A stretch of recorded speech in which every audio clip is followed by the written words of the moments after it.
Эң жакшы жол өзүңдүн туулуп өскөн айылыңа бараткан жол. Дыйкандардын көйгөйүн өз колу менен, маңдай тери менен талаа иштетип, мал багып, өзү айылда чоңойгон адамдан жакшы эч ким билбейт. Кыргызстандын калкынын 3/2 айылдыктар түзөт. Бирок элиттиктер өлкөнүн эң аярлуу катмары болуп калууда. Дыйкандар жайды жайлай кылган мээнети акталабы жокпу? Эч кандай кепилдик жок. Мына Кудайдын бизге берген керемети учурда какыраган чөл болуп жатат. Ушуга окшогон жерлерди биз узак мөөнөттүү ижарага берсек, заманбап техника, технологияларды колдонсок, суу алып келсек, биздин ушундай болуп какырап турган чөл болуп турган жерлерибиздин баары гүлдөп өсөт.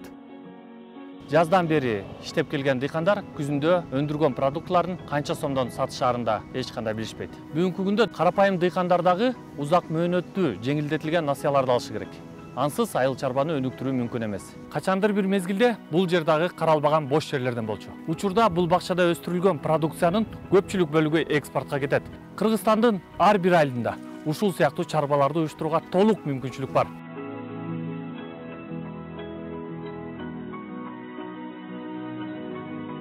Кудайга шүгүр, мекенибизде жер жетиштүү.